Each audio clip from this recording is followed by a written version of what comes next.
Training and development. This is part of human resources. And no, we don't do training on a baby train. But that said, nice little pun. But the reality is, training is a big part of it. And it's a little bit different than development. Training focuses on short term skills, and development really looks on long term abilities. So you might be in a training program and you go to 3 or 4 classes where development is actually looking big picture for your career and also for the good of the organization. A lot of times, let's say, for instance, introducing new products to store managers, that be training, or helping a store manager estimate the volume to order, negotiating prime sales space. You'll see a whole series of things that we can train people on. It just depends what you're doing as a business.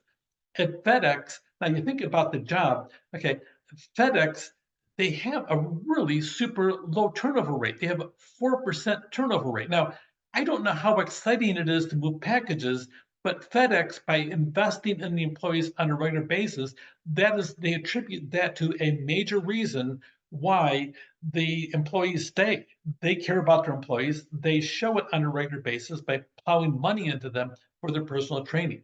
A lot of the different activities in training and development, I think the most important is the very first one, orientation. When that employee comes in the door, the orientation belongs to the supervisor of that employee.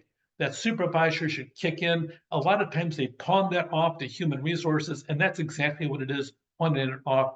Human resource will know about the rules and the regulations, but they don't know necessarily all the teeny tiny details that you do on the job itself. It's a supervisor driven process and should be regional by that site itself and really focus in. And there should be time spent that first week between the supervisor and employee, make certain they're on the same page as what is expected, and then checking in every single week, as far as I'm concerned, for the first month, and then on once a week by the supervisor, at least for the next 2 months. On the job training, you put somebody on the job, you train them. Apprenticeships sometimes are formal programs. Often they're a 4-year formal training program, a lot like a college degree, except you're learning a specific trade or skill.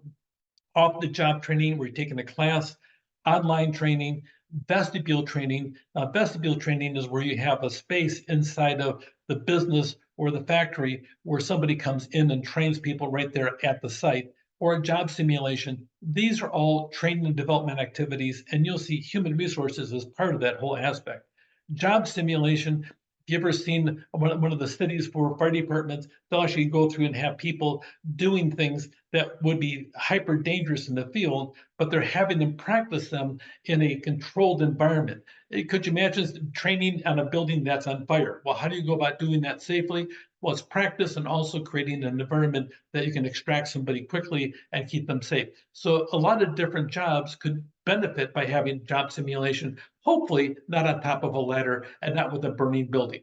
So that being said, on management development, sometimes the training here, the development itself is on the job coaching, understudy positions, bring somebody in and have them watch somebody else at work, rotate the jobs. I mean, it would really be beneficial to have somebody in accounting rotate onto the field for a week into marketing just to see that, because normally the ones that criticize the marketing people the most are the accounting, and the ones the accounting people really frustrated is the marketing ones. But then also the marketing people get frustrated by the accountants. Maybe switch them a little bit. Okay, so job rotation, off the job courses and training. This is really interesting. Why could employees quit? Unhappy with management, 35%. That's a huge amount. Limited advancement, they're going to go no place, no recognition, inadequate salary and benefits, boredom, no specific reason. But between the two, unhappy and unlimited or limited management, those are two issues that really suck up 2/3 of all the reasons employees quit. If you can bring that to closure and help give people an opportunity, or sit down and listen to your employees, I'm certain that would probably change quite a bit. Part of it is networking, getting to know other people in comparable positions, sometimes in your organization and sometimes in others. Joining organizations that you actually are part of on a system-wide basis really helps an awful lot.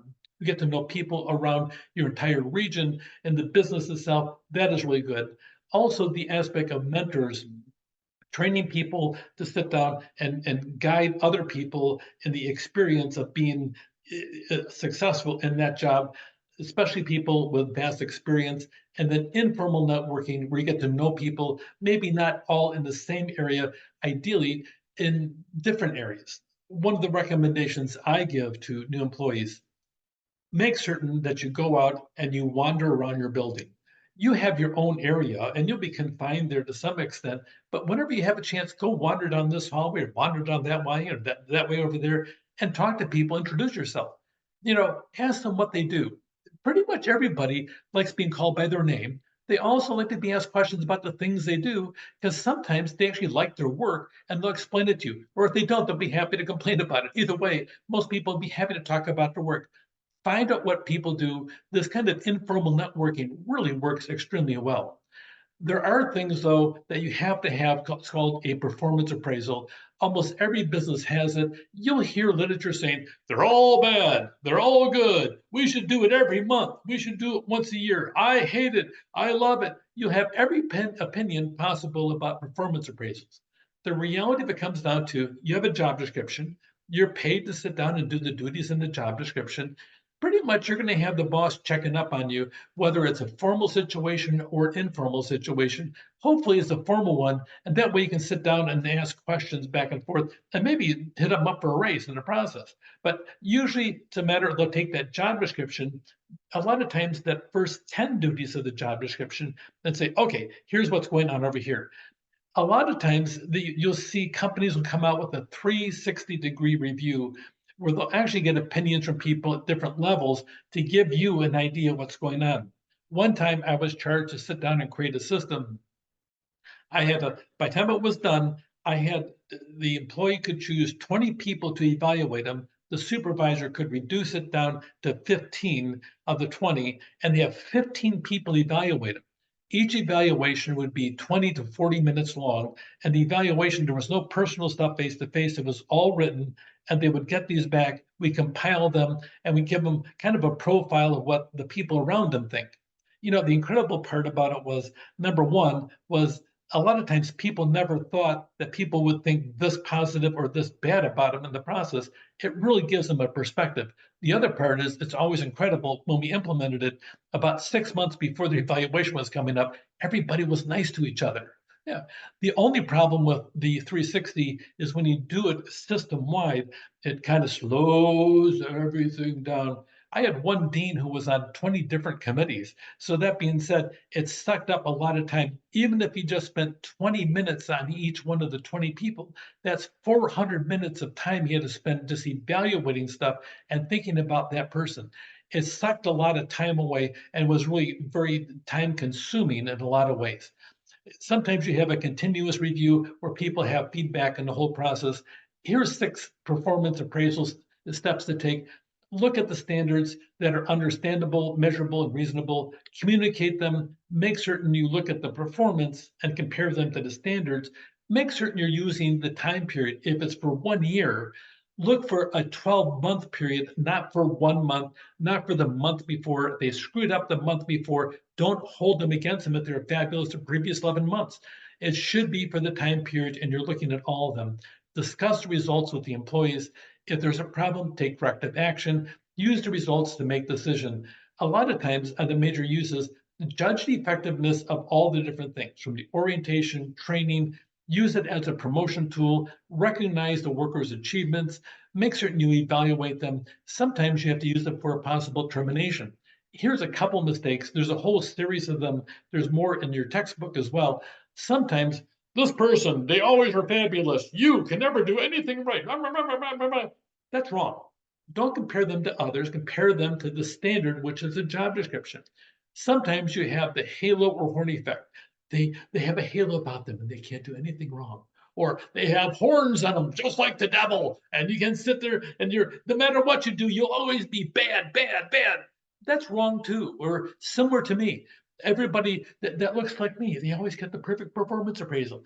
You don't want to do that either. You really want to have somebody that's sharp on their job. And a lot of times, sometimes you want to have people that think differently from you to make the place better and different. So it's similar to me, all 3 of these are really bad reasons and are mistakes on a regular basis. Training and development, The most important training really is orientation and a performance appraisal, probably the worst one abused out there. There's a whole series, but the halo horns effect, I've seen that lots of times. And keep in mind that staff development always reduces employee turnover, and it really can help you go a long ways in the process of helping your employees succeed in the workplace. Take care.